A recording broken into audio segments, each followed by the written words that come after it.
ಸದ್ಯ ಕಾಂಗ್ರೆಸ್ನಲ್ಲಿ ಕುರ್ಚಿ ಕಾಳಗ ಜೋರಾಗಿದ್ರೆ ಅದನ್ನೇ ಅಸ್ತ್ರ ಮಾಡಿಕೊಳ್ಳೋದಕ್ಕೆ ದಳಪತಿಗಳು ಮುಂದಾಗಿದ್ದಾರೆ. ಬಹುಮತದ ಕಾಂಗ್ರೆಸ್ ಸರ್ಕಾರದ ವಿರುದ್ಧ ವಿರೋಧ ಪಕ್ಷಗಳು ಟೀಕೆ ಮಾಡುತ್ತಲೇ ಇವೆ. ಇದರ ನಡುವೆ ಸರ್ಕಾರದ ವಿರುದ್ಧ ಮಾಜಿ ಪ್ರಧಾನಿ ಎಚ್.ಡಿ. ದೇವೇಗೌಡರು ವಾಗ್ದಾಳಿ ನಡೆಸಿದ್ದಾರೆ.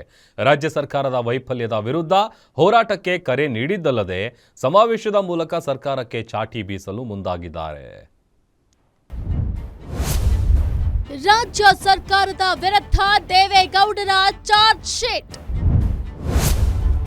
ಸಮಾವೇಶಗಳ ಮೂಲಕ ಸಿದ್ದು ಟೀಮ್ಗೆ ದಳಪತಿಗಳ ಟಕ್ಕರ್. ಕಾಂಗ್ರೆಸ್ನಲ್ಲಿ ಕುರ್ಚಿ ಕಿತ್ತಾಟವಾಗ್ತಾ ಇರೋದು ವಿಪಕ್ಷಗಳಿಗೆ ಆಹಾರವಾಗ್ತಿದೆ. ಈಗಾಗಲೇ ಬೆಳಗಾವಿ ಅಧಿವೇಶನದಲ್ಲಿ ಇದೇ ವಿಚಾರ ಇಟ್ಕೊಂಡು ಬಿಜೆಪಿ ಹಾಗೂ ಜೆಡಿಎಸ್ ನಾಯಕರು ಸರ್ಕಾರದ ಕಾಲೆಳೆದಿದ್ರು. ಈಗ ಮತ್ತದೇ ವಿಚಾರ ಇಟ್ಕೊಂಡು ದಳಪತಿಗಳು ಸಮರಕ್ಕೆ ಇಳಿಯಲು ಸಜ್ಜಾಗಿದ್ದಾರೆ.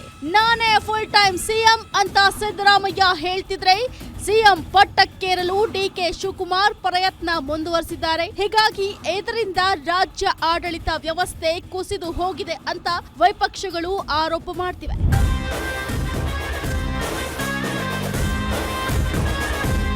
ಈ ಕಿತ್ತಾಟದ ನಡುವೆ ಬೆಂಗಳೂರು ಮೈಸೂರು ಇನ್ಫ್ರಾಸ್ಟ್ರಕ್ಚರ್ ಯೋಜನೆಗೆ ಸಂಬಂಧಪಟ್ಟಂತೆ ಸುಪ್ರೀಂ ಕೋರ್ಟ್ನಲ್ಲಿ ರಿಟ್ ಅರ್ಜಿಯೊಂದು ಸಲ್ಲಿಕೆಯಾಗಿದ್ದು ಅದರಲ್ಲಿ ದೇವೇಗೌಡರನ್ನ ಪಾರ್ಟಿ ಮಾಡಿದ್ದಾರೆ. ಹೀಗಾಗಿ ಸರ್ಕಾರದ ವಿರುದ್ಧ ದೇವೇಗೌಡರು ವಾಗ್ದಾಳಿ ನಡೆಸಿದ್ರು. ಸರ್ಕಾರ ಗ್ಯಾರಂಟಿ ಯೋಜನೆಗೆ ಹಣ ಹೊಂದಿಸಲು ಹೆಣಗಾಡ್ತಿದೆ, ಎಲ್ಲದಕ್ಕೂ ಕೇಂದ್ರದತ್ತ ಬೆರಳು ತೋರಿಸ್ತಿದೆ, ಇದು ಸರಿಯಲ್ಲ. ಸರ್ಕಾರ ಇವರಿಗೆ ಅಧಿಕಾರ ನೀಡಿದ್ರು, ರಾಜ್ಯದಲ್ಲಿ ಅಧಿಕಾರಕ್ಕಾಗಿ ಕಿತ್ತಾಟ ನಡೆಸ್ತಾ ಇದ್ದಾರೆ ಅಂತ ಕಿಡಿಕಾರಿದ್ರು. ಗೊತ್ತಿಲ್ಲ ನನಗೆ. ಈ ಡೊಂಬರ ಆಟ ಅಂತ ಹೇಳಿ ಹಿಂದೆ ನಾವು ನೋಡ್ತಾ ಇದ್ವಿ. ನಾವು ಹುಡುಗರು ಹಳ್ಳಿಗಳಲ್ಲಿ ಒಂದು ವೈಟು ಬಟ್ಟೆ ಕಟ್ಟಿ ಹಿಂದ್ಗಡೆ ಕುಡಿಸು ರಾಮಂದು ರಾವಣಂದು ಅದನ್ನು ನೋಡ್ತಾ ಇದ್ದೆ ನಾನು. ಈಗ ಆ ರೀತಿ ನಡೀತಾ ಇದೆ ಅಂತ ನನ್ನ ಭಾವನೆ ಅಷ್ಟೇ. ಈ ರಾಜ್ಯದ ದುರ್ದೈವ, ನಾವಿನ್ನೂ ಬದುಕಿದ್ದೀವಿ ಇದನ್ನು ನೋಡೋದಕ್ಕಿಂತ ಅಷ್ಟೇ ದುರ್ದೈವ. ರಾಜ್ಯ ಸರ್ಕಾರದ ವೈಫಲ್ಯಗಳ ವಿರುದ್ಧ ಜೆಡಿಎಸ್ ಸಂಘಟಿತವಾಗಿ ಹೋರಾಟಕ್ಕೆ ಪ್ಲಾನ್ ರೂಪಿಸಿದೆ. ದೇವೇಗೌಡರ ನೇತೃತ್ವದಲ್ಲಿ ರಾಜ್ಯದಲ್ಲಿ ದೊಡ್ಡ ಮಟ್ಟದ ಹೋರಾಟ ಮಾಡುವ ಮೂಲಕ ಸರ್ಕಾರ ವಿರುದ್ಧ ಚಾಟಿ ಬೀಸೋಕೆ ದಳಪತಿಗಳು ಸಿದ್ಧವಾಗಿದ್ದಾರೆ. ಈ ಬಗ್ಗೆ ಮಾಹಿತಿ ನೀಡಿದ ದೇವೇಗೌಡರು ಜನವರಿ 30ರಂದು ಸಂಸತ್ನ ಜಂಟಿ ಅಧಿವೇಶನ ಶುರುವಾಗ್ತಾ ಇದ್ದು ಅದಕ್ಕೂ ಮೊದಲೇ ಜನವರಿ 23ರಿಂದ 25ರ ನಡುವೆ ಹಾಸನ ಹಾಗೂ ಬಾಗಲಕೋಟೆ ಭಾಗದಲ್ಲಿ ಪಕ್ಷದ ವತಿಯಿಂದ ತಲಾ ಒಂದು ಸಮಾವೇಶ ನಡೆಸೋಕೆ ಮುಂದಾಗಿದ್ದಾರೆ.